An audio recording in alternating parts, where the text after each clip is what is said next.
Hi, this is Jeremy. And this is Becky. We're kind of epic. Today we're talking about Mervils, which is a adventure game, third-person adventure game where you're running around trying to stop an evil sorcerer from destroying your world. The sorcerer, I guess, was originally trying to use this book to become all-powerful, and so they scattered the pages of the book all over the world to keep it away from him. And now, because he's still trying to be in power, you are running around trying to collect all these pages to stop him. Yeah, because he's gotten super powerful without them. And you run around and you kill monsters and you break boxes, just like in other adventure stories. So it just seems like a real one to me because it's totally normal and natural to go steal people's stuff. Right. It totally makes you a good guy. Well, you're the hero. You get all the rewards. So, if you save everything, then you get to keep everything. I guess. It's legit. So, though it does remind me of like Mario 64, some of the early Zelda games, Final Fantasy. Later there was Dark Cloud and Blue Dragon, which it also kind of reminds me of, though I don't know how you level up on this because we really have only played the demo. Yeah, actually the developer reached out to us before the game was released and asked if we wanted to check out the demo, which was super cool and made us feel really legit. It was nice. I actually think I squealed a little bit because it made us feel like real video game reviewers. Right. We made it. Somebody's asked us to review their game for them. So here we are, reviewing the game. Though they never actually said, will you review it? They just offered us the demo early, which was really, really nice. And we have enjoyed it. It's been a lot of fun. It's got a little bit of weirdness with some of the controls, but I can't think of a way they'd do it differently. So you press the shoulder button to catch up with the little guy because you're about chest level watching this happen and looking around. So you follow the guy around and you hit the shoulder button to catch up with him, which I said already, but that's okay. But he moves so fast that you're clicking that button all the time. Right. Yeah, he runs really quick. I don't know if they could slow his movement down a little bit, but then he'd be running really slow, and that might be frustrating. So it's probably the best for now. Yeah, I think it's a little annoying, but I can't think of a way that it could be better. So, I have no suggestions. None. That's it. None. Man, those tentacle just things. Complaints, but no suggestions. No.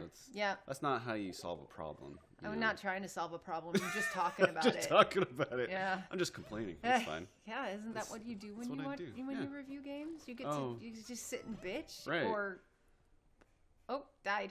Died. Those tentacle things are hard. Yeah.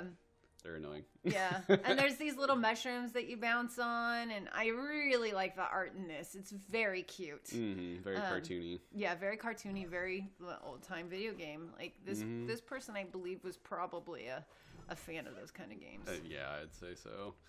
And let's see. You start out by creating a character. You can choose between male, female characters, which is nice.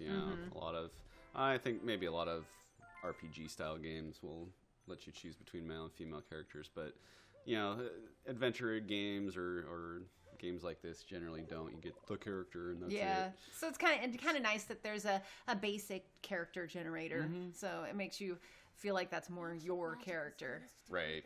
Yeah. I also like how when you go to talk to other characters in the game, it zooms you down into this sort of first-person view as if you're that character and looking at them, talking to them. So that's really cool. I like that was a neat little touch. Yeah, I like the little chat bubbles to do the text instead of a line along the bottom of your screen, and it makes it a little easier to read. And I didn't even find this when I was playing. I did not find that room. Yeah, that was the rope that the guy gave us earlier. You just have to find the correct rock and to use it on. And use it to go down, to scale down and get that. Yeah, so basically every level, or at least in the demo level that we played, you're just trying to find these pages, and there's different ways that you can find it. Some of them are just sitting out in the open, and those are usually the white pages, which are like the Boing. common ones. Boing, woo! Woo! Fun, Yeah, he goes, fun, woo! every time he jumps. Sorry, I interrupted. Woo! But you got the white pages, which are common, and those are, you can find, just kind of sitting out usually. Yellow ones are a little more difficult. I think it's where you have to do a little task like this, where you have to shoot some bugs with the catapult, and then you get so bad at that. Really bad. Mm-hmm. And then there's, I think, black is the rare ones, and you have to. They're a little more difficult to find. You have to go. We'll see, and that one was white, so I lied. But but they're I varying. think that was a teaching moment. And they're just varying difficulty in how to find them. Usually is kind of how it works. But overall, it's a pretty fun game. It's hits all the right notes, I guess. Yeah, and it's not super expensive, and it's a totally different type of game than any of the other ones we've played so far, and I really enjoy that they tried to do something else rather than sword fighting or gun shooting. First person. Yeah. This is a really, really interesting way to. That's the thing. I never did that one. The 5 in a row. Yeah. But yeah, it's a really, really well thought out game, I think, and it's really an interesting style of VR game, and I'm enjoying it. Yeah, and I like we were saying with the controls, where you have to keep catching up. I still think it's a neat way to do it, because you kind of feel like you're looking at like you're playing with your toys almost as a kid, right? Mm-hmm. So you've got that looking down there and running around doing stuff. So it kind of gives you a little bit of nostalgia, I guess, from being a kid. So that's kind of fun too. I do like that. And there's no nausea or anything, because the camera is basically because you're controlling it. Yeah. So you're standing there. So it's pretty neat. I like how they did it. But look, there's a black page. Yeah, there's a black one. So that one took a little bit to get. You had to get the potion, which means you had to get the money to buy it and get stuck under the ground for a second. It's all standard, part of the collecting the most difficult pages. So anyhow, we recommend this game. I think that it's totally worth especially if you liked those old Zelda games, you're gonna like this. Yeah. And I think sorry, I just wanted to say that I think it's got about 12 levels or something.